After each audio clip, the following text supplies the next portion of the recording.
sa first dose namin 2 weeks ago sa Sinovac. Kaya kung may chance kayo, kunin nyo na. May konting risk, pero maliit lang naman yung risk. Lahat naman ng bagay may konting risk. So, good luck po sa inyong bakuna. Balitaan nyo na lang ako afterwards. God bless. Later. Medyo bad news.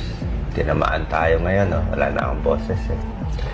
Positive tayo sa swab antigen.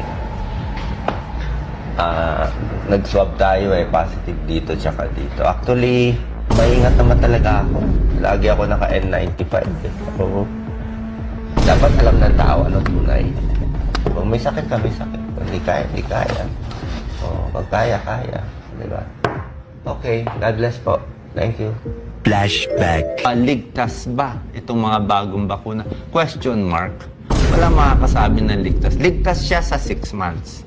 Ligtas siya siguro sa 1 year. Pero sa 3 years, hindi natin alam. Kasi possible lalabas yung side effect nito pag matagal na yung panahon. End of flashback. Several months later.